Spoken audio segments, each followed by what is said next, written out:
ఏకాదశి వ్రతం చాలా గంభీరమైన వ్రతం. అందుకే లోకంలో పెద్దలు ఏం చెప్తారంటే, స్వామి పుష్కరిణీ స్నానం, సద్గురోహపాద సేవనం, ఏకాదశి వ్రతం చాపి త్రయం అత్యంత దుర్లభం. ఈ మూడు చెయ్యలేరు అని చెప్తారు. ఎందుకు చెయ్యలేరు? స్వామి పుష్కరిణీ స్నానం, అక్కడికి వెడతాడు, ఆనందనిలయం చుట్టూ 100 మార్లు తిరుగుతాడు, కానీ పుష్కరిణిలో స్నానం చేద్దామన్న ఊహ వాడికి రానే రాదు. సద్గురోహ పాదసేవనం, సద్గురువు పాదములు పట్టుకునే అవకాశం ఇవ్వడు. ఎందుకు ఇవ్వడు? ఒక్కటే కారణం, నాకు అసలు కాళ్ళ నొప్పులే ఉండవంటాడు. ఆయన అసలు కాళ్ళు పట్టించుకోవడం ఆయన జన్మాంతరంలో ఆయన చేయడు. కాబట్టి అసలు గురువుగారి కాళ్ళు బట్టి అదృష్టం నీకు ఎప్పుడు వస్తుంది? నువ్వు ఆయన కాళ్ళు నిప్పెడితే కదా నువ్వు వెళ్ళి పట్టుకోవడానికి. కాబట్టి ఆయన కాళ్ళు పట్టుకునే అదృష్టం ఉండదు. సద్గురోహ పాదసేవనం. ఏకాదశి వ్రతం చాపి, ఏకాదశి వ్రతము చెయ్యలేడు. ఎందుకు చెయ్యలేడో తెలుసా అండి? మీరు అంగీకరించినా అంగీకరించకపోయినా శాస్త్రీయమైన, వేదప్రోక్తమైన, ఋషిప్రోక్తమైన ఒక పెద్ద రహస్యాన్ని మీకు ఇప్పుడు చెప్తా. ఏకాదశి వ్రతం ఎందుకు కష్టం? మీ అబ్బాయికి ఉద్యోగం వస్తుంది, సత్యనారాయణ వ్రతం చెయ్యి, చేస్తాడు. మీ అమ్మాయికి పెళ్ళి అవుతుంది, ఈ వ్రతం చెయ్యి, చేస్తారు.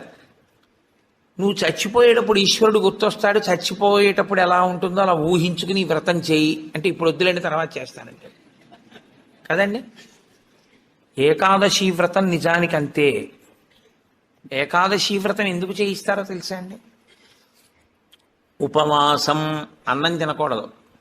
అన్నం తినకపోవడం కాదు, అన్నాన్ని పచనం చెయ్యడానికి కావలసిన సంభారములను స్పృశించి పచన ప్రయత్నమునందు నిమగ్నము కాకూడదు. అంటే ఏకాదశి నాడు ఉపవాసం ఉండి ద్వాదశి నాడు కాకరకాయ పులుసు పెట్టి వండుకుందామా, వేపుడు చేసుకుందామా అని ఆలోచించకూడదు. ద్వాదశి పారణ కోసం ఏకాదశి నాడు కాయగూరలు తరుక్కోకూడదు. ద్వాదశి నాటికి పనికొస్తుందని ఇవాళ పప్పు నానపోయకూడదు. అంటే అసలు మీ శరీరమును పోషించుకోవడానికి కావలసిన ఏ పనిని ఏకాదశి నాడు చేయకూడదు. మరి ఇంక ఏకాదశి నాడు ఏం చేయాలి? అసలు చాలా నిష్కర్షగా మాట్లాడితే నిర్జలోపవాసం, ముక్కోటి ఏకాదశి. నీటిని త్రాగకూడదు, ఉమ్ము మింగకూడదు. ఈ నిర్జలోపవాసం ఎందుకు చేయిస్తారో తెలుసా అండి? మనుష్యులలో 199 మంది తెలిసే వెళ్ళిపోతారు. అకస్మాత్తుగా అనాయాసంగా వెళ్ళడం మహాదృష్టవంతులకి తప్ప జరగదు. సాధారణంగా 199 మంది వెళ్ళే మార్గం ఏమిటంటే, రెండిటిని ఎండగట్టి పంపుతారు. ఒకటి నీరివ్వరు, 2 అన్నం పెట్టరు. ఎందుకని అంటారేమో, తీసుకెళ్ళి ఎక్కడ పడుకోబెడతారు ఇంటెన్సివ్ కేర్ యూనిట్లో. వాడి కర్మ అంతా ఎక్కడొస్తుందంటే ఇక్కడ ఒక గొట్టం పెడతారు, ఇందులోంచి ఏం పోయిరు, ఇందులోంచి ఎక్కిస్తారు. దీంతో ఏం తాకూడదండి అంటారు, దీంతో ఏమీ తినకూడదండి అంటారు. ఇందులోంచి వెళ్ళిందే ఆహారం, ఇందులోంచి వెళ్ళిందే పానీయం. పోన్లేండి, ఇప్పుడు మాకు వచ్చిన నష్టం ఏమిటి, ఏదో ఒకటి ఎక్కుతోందిగా చచ్చిపోంగా అంటారేమో. ఓ 8 బెడ్స్ వేస్తారు అక్కడ.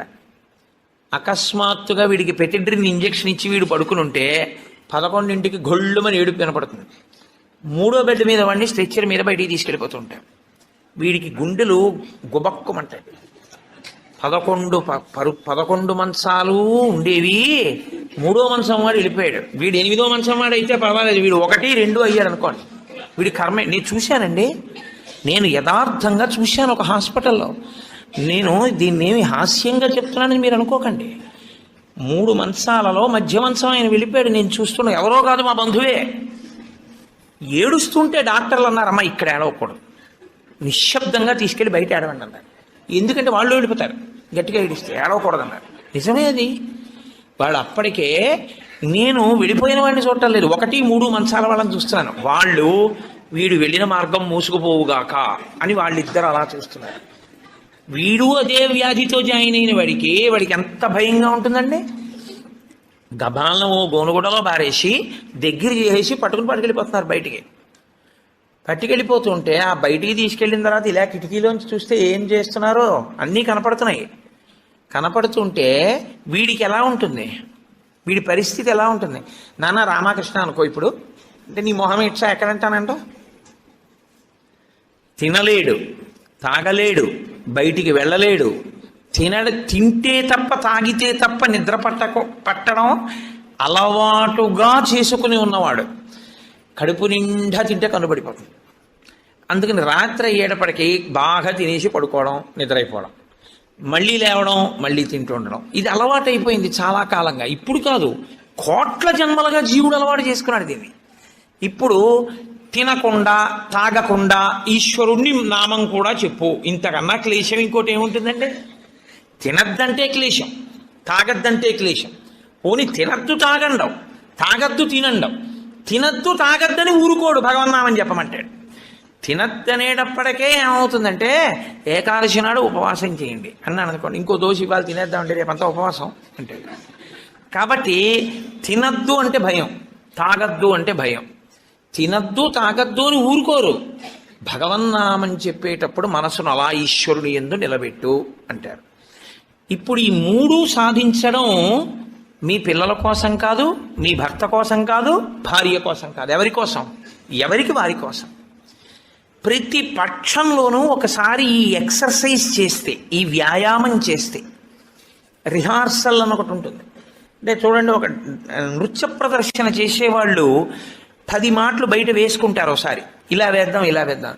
దాన్ని తీసుకొచ్చి చిట్ట చివర ఒకసారి రంగస్థలం మీద వేసేస్తారు. అలాగే ప్రతి పక్షంలోనూ ఒకసారి రిహార్సల్ వేస్తాడు, వెళ్ళిపోయేటటువంటి పద్ధతిని ఊహ చేస్తాడు. ఏమీ తినడం, ఏమీ తాగడం, ఈశ్వరుణ్ణే స్మరిస్తూ ఉంటాడు. ఇప్పుడు ఇది క్లేశపడిపోతూ ఉంటుంది, మనసుని మాత్రం ఈశ్వరుని ఎందే పెట్టుంచుతాడు. ఇది బాగా అలవాటైపోయింది. ఆ రోజు వచ్చేసింది, తినకూడదు తాగకూడదు, ఈశ్వరుడి మీద మనసు పెట్టాలి. అభ్యాసం కూసు విద్య కదూ, నిలబెట్టేస్తాడు. నిలబెట్టేస్తే ఏమయ్యాడు? ఆఖరి ఊపిరిలో కూడా ఆయన పేరు చెప్తూ వెళ్ళిపోతాడు. మరి డాక్టర్లు ఉన్నారు కదండి మీరు అనొచ్చు, 1,000,000 మంది వైద్యులు కూడి వచ్చినా కానీ మరణమయ్యేడు వ్యాధి మాన్పలేరు. చచ్చిపోయే వాళ్ళందరూ డాక్టర్లు లేక చచ్చిపోయారు అనుకోకండి. ఈశ్వరుడు ఆయుర్దాయం ఇవ్వాలనుకుంటే డాక్టర్ రూపంలో అనుగ్రహించగలడంతే, ఈశ్వరుడు ఇచ్చినవాడు. కాబట్టి ఏకాదశి వ్రతానికి ఉన్న ప్రధాన ప్రయోజనమేమి? అది మృత్యువుని వచ్చినప్పుడు ఎలా ఉంటుందో తత్సంబంధమైనటువంటి తర్ఫీదు మనసుకు ఇచ్చుట.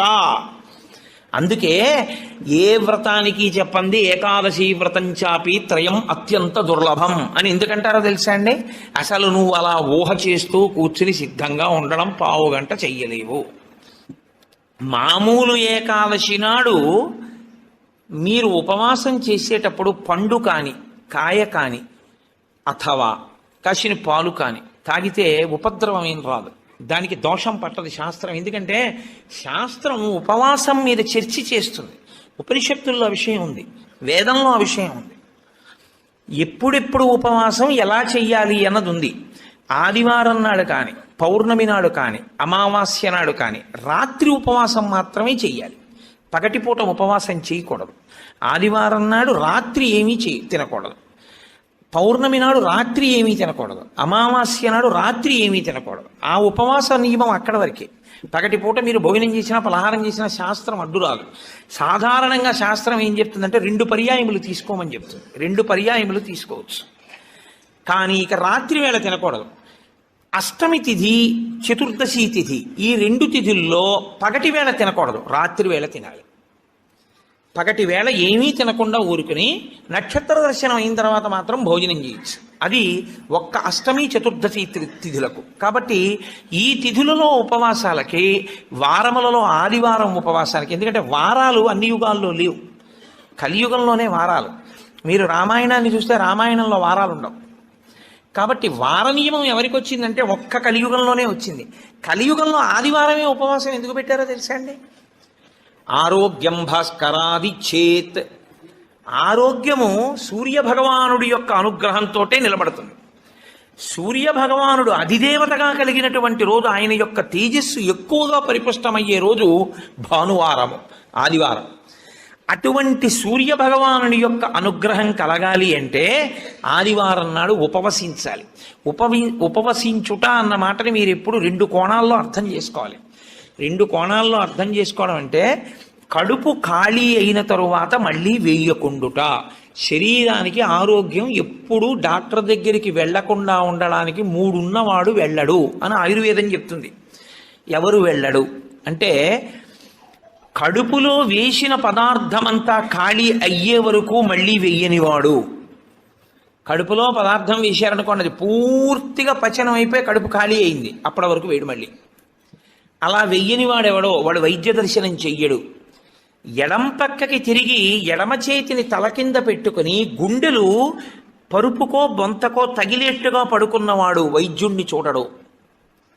3, ప్రతిరోజు రాత్రి తాంబూల చర్వణం చేస్తూ కొంచెం సేపు నడిచి పడుకునేవాడు వైద్యుణ్ణి చూడడు.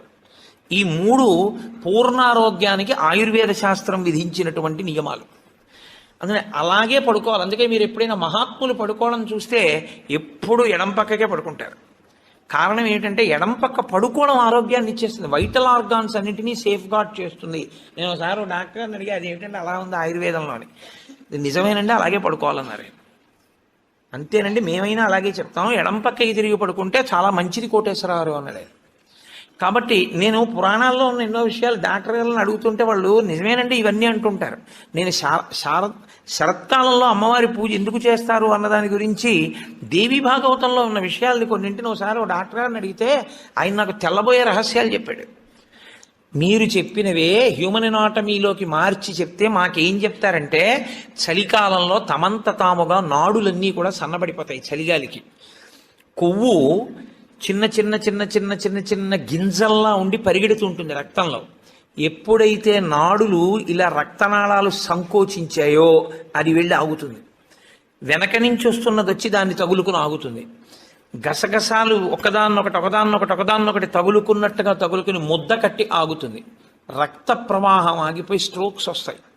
చలికాలంలో స్ట్రోక్స్ వస్తాయి కాబట్టి అలా రాకుండా ఉండడానికి దేవీ నవరాత్రులు చేయిస్తారు. దేవీ నవరాత్రుల్లో మృత్యుదంస్ట్ర బయటికి వస్తుందని చెప్పడానికి కారణం అది అని నేను ఒకసారి దేవీ భాగవతం శ్లోకాలు మా ఇంటికి వచ్చిన డాక్టర్ గారికి చూపిస్తే యథార్థంగా మాకు వైద్యం చెప్పినప్పుడు దీన్ని ఇంగ్లీష్లో ఇలా చెప్పారండి, దాన్ని ఆ రోజు ఋషులు ఇలా చెప్పారనమాట అని ఆయన తెల్లబోయాడు.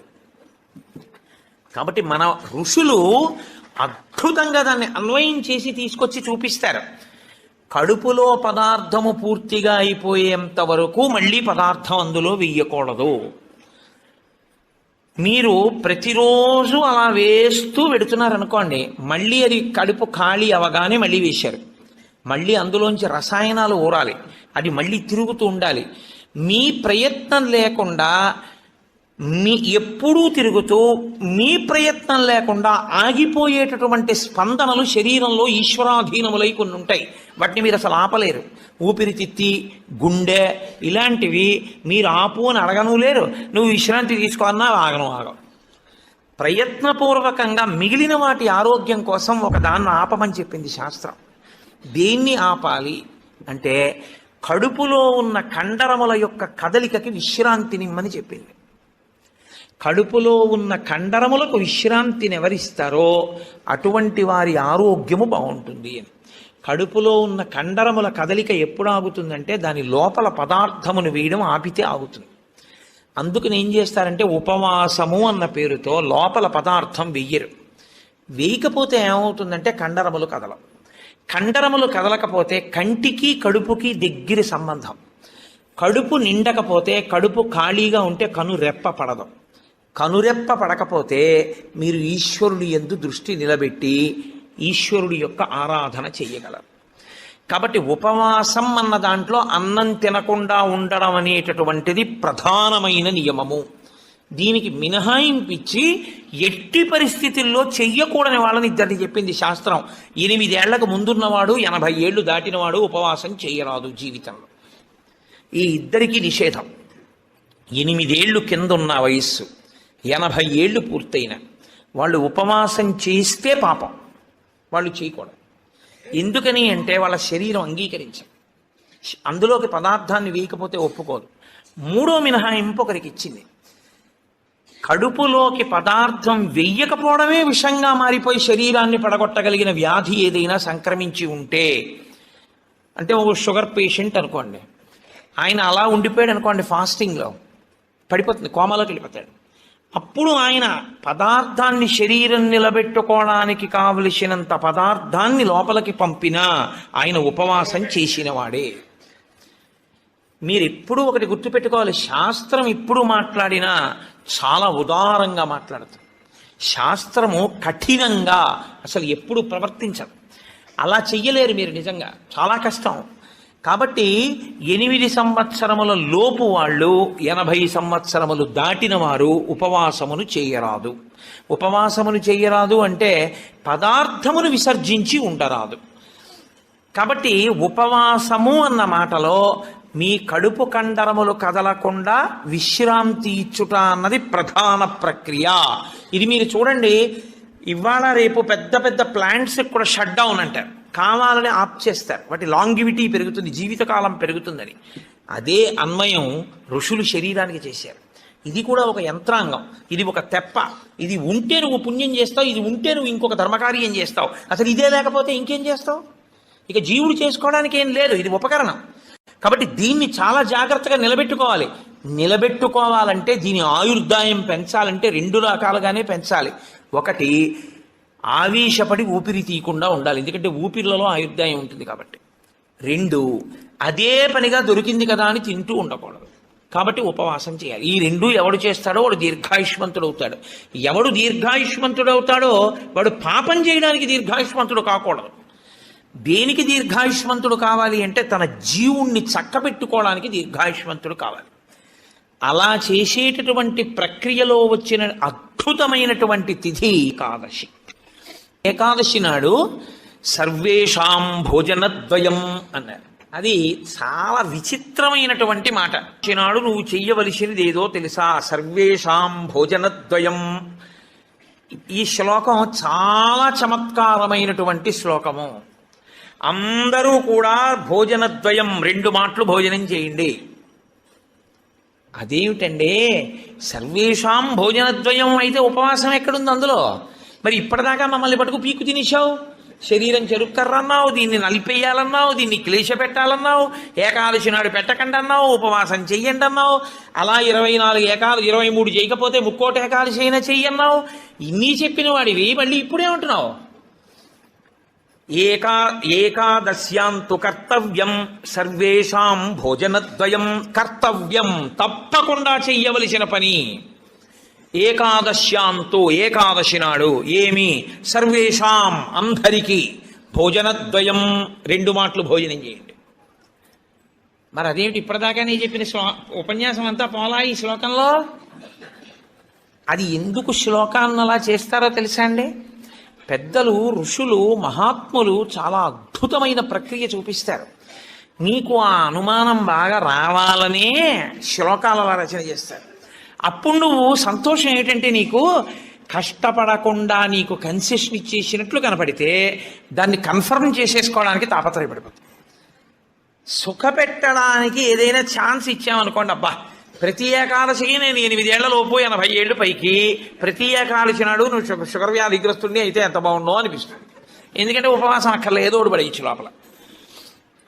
కానీ ఆ శ్లోకానికి అర్థం ఏంటంటే భోజన అంటే ఓ జనులారా, మీ అందరికీ కూడా భోజనద్వయం అంటే భోజనం 2 మాటలు చేయండి అని కాదు. భో అంటే ఓ జనులారా, ద్వయం 2, ఏకాదశ్యాంతు కర్తవ్యం సర్వేషాం. అందరికీ ఏకాదశి నాడు 2 నియమములు పాటించవలసినదే. ఏమిటో తెలుసా 2 నియమాలు? శుద్ధోపవాస ప్రథమ. శుద్ధోపవాసం, 3 ఏకాదశి నాడు ప్రత్యేకించి శుద్ధోపవాసం. ద్వైతులు నిర్జలోపవాసం చేస్తారు. అసలు వాళ్ళు ఏకాదశి నాడు ద్వైత సంప్రదాయంలో ఉన్న వాళ్ళు, వాళ్ళ ఇంటికి మీరు వెళ్ళినా నీళ్ళు ఇవ్వరు వాళ్ళు. ఏకాదశి నాడు సత్యనారాయణ వ్రతం చేసుకోండి అంటే వాడు చేయరు. ఎందుకో తెలుసా అండి? ఈశ్వరుడికి నైవేద్యం పెట్టవలసి వస్తుంది. ఈశ్వరుడికి నైవేద్యం పెట్టద్దు వ్రతం చేస్తే, ఆయనకు కూడా పెట్టరు వాళ్ళు. ఆయనకి పెట్టడం కాదు, మీరు వాళ్ళ ఇంటికి వెడితే మీకు పండో కాయో కూడా చేతిలో పెట్టరు. ఏమనుకోకండి, మీరు ఏకాదశి నాడు వచ్చారు మేము ఇవ్వలేమంటారు. వాళ్ళు ఉమ్ము కూడా గుటక వెయ్యరు, మంచినీళ్లు కూడా తాగరు. మరి అలా రోహిణీ కార్తెలోనూ అప్పుడు ఎలా ఉంటారండి అని మనకు అనుమానం వస్తుంది. అలాగే ఉంటారు. ఇక్కడ కాదు, రాజస్థాన్ ఎడారిలో ఉంటారు. తెలుసా అండి? వాళ్ళకి ఈశ్వరుడి మీద ఉన్న నమ్మకం అటువంటిది. ఏకాదశి వ్రతం వాళ్ళకంత గట్టిది. ఒకసారి ద్వైత సంప్రదాయంలో చాలా సమున్నతమైన స్థితిని పొందినటువంటి వారు చాలా లబ్ధ ప్రతిష్ఠులు, నేను పేరు ఎందుకు వాడాలి, బాగుండదు. వారి ఇంటికి వెళ్ళాను నేను, మా గోపాలకృష్ణ గారు, మేము. వెడితే ఆయన ఏకాదశి నాడు మేము వెళ్ళాం. వెడితే ఆయన అన్నారు, మీరు ఏమనుకోకండి, నేను మంచినీళ్ళు కూడా ఇవ్వను, ఎదురుగుండా మామిడి చెట్ల కాయలు ఉన్నాయి కానీ నేను ఇవ్వనని ఆ ఇంట్లో ఉన్న నౌకర్ని పిలిచి, నేను చూడకుండా 4 కాయలు కోసి వాళ్ళకి అన్నారు. తప్ప ఆయన కోసి ఆయన చేతితో ఇవ్వాల. ఆయన పెట్టలేనివాడు కాడు, పెట్టుకోనివాడు కాడు, మహాత్ముడు, చాలా గొప్పవాడు, చాలా పెద్ద పదవి చేశాడు ఆయన. ఇప్పటికీ ఆంధ్రదేశంలో స్మరింపబడుతుంటాడు. ఎందుకో తెలుసా అండి, ఆ సంప్రదాయం అటువంటిది. వాళ్ళు ఏకాదశి నాడు శుద్ధోపవాసం, వాళ్ళు నిర్జలోపవాసం, నీటి గుటక కూడా వాళ్ళు వీరు. థోపవాస ప్రథమ అది చేసేస్తే అయితే ఏదో అలా మొత్తానికి నేను నానా కష్టాలు పడి ఏదో అశుద్ధోపవాసం చేసేస్తానండి, 3 కోట్ల ఏకాదశుల ఫలితం వచ్చేస్తుంది కదా అంటారేమో. సత్కథా శ్రవణం తథాహ, కేవలం తినకుండా కూర్చుంటే ఫలితం ఇవ్వరు. సత్కథా శ్రవణం, మీరు ఏదో భగవత్ సంబంధమైన విషయాన్ని వింటూ ఉండాలి 12 ఘడియలు వచ్చే వరకు. ఏకాదశి తిథి పరివ్యాప్తమై ఉన్నంతసేపు తినకుండా ఉండడం ఎంత ప్రధానమో 12 ఘడియలు రాగానే తినేయడం అంత ప్రధానం. ధర్మం మారిపోతుంది అంతే. అందుకే అన్ని రోజుల కన్నా చాలా తొందరగా చద్దన్నం వండుకున్నట్టుగా తెల్లవారుజామున లేచి వంట చేసుకుని తినేసేది ఎప్పుడో తెలుసా అండి, 12 తినాడు తింటారు. 12 పారణ మధ్యాహ్నం చేయకూడదు, 12 తిథి ప్రవేశించగానే చెయ్యాలి. అందుకే ఏకాదశి వ్రతం చేసిన వాడికి శ్రీ మహావిష్ణువే అందేశారు. అంబరీషుడికి దొరకలా? అంబరీషోపాఖ్యానం ఏకాదశి వ్రతం కాదు. 12 ఘడియలు రాగానే నేను పారణ చెయ్యాలంటే కదా, దుర్వాస మహర్షి రాకపోతే నీళ్లు పుచ్చేసుకో, ఫోన్లేవయా మధ్యాహ్నం ఉండదా, 12 సాయంకాలం ఉండదా, ఎప్పుడొస్తే అప్పుడే తింటానని కూర్చున్నాడా? 12 ఘడియలు వచ్చేస్తున్నాయి, మరి ఏం చేయను అంటే పోనీ భోజనం చేయకపోతే నీళ్లు తాగే అన్నారు. నీళ్లు తాగేస్తే కదా ఆయనకి పాపం వచ్చింది. కాబట్టి ఏకాదశి వ్రతం నాడు ఉపవాసం ఎంత ముఖ్యమో 12 తిథి ప్రవేశించగానే 12 ఘడియ తగలగానే అన్నం తినేయడం అంత ముఖ్యం. అన్నం తినేయడం అంత ముఖ్యం అంటే చొక్కా వేసుకుని డైనింగ్ టేబుల్ మీద తినేస్తే ఏకాదశి వ్రతాన్ని కొక్కెత్తుకుపోతుంది. అన్నం ఎలా తినాలో అలాగే తినాలి. పైన చొక్కా బనీను లేకుండా శ్రద్ధాళువు అయి తినాలి. నువ్వు ఏకాదశి ఉపవాసం చేసి 12 నాడు ఇంకోళ్ళ ఇంట్లో హస్తోదకం పుచ్చుకున్నావు అనుకో, నీ ఏకాదశి వ్రతం పనికిరాదు.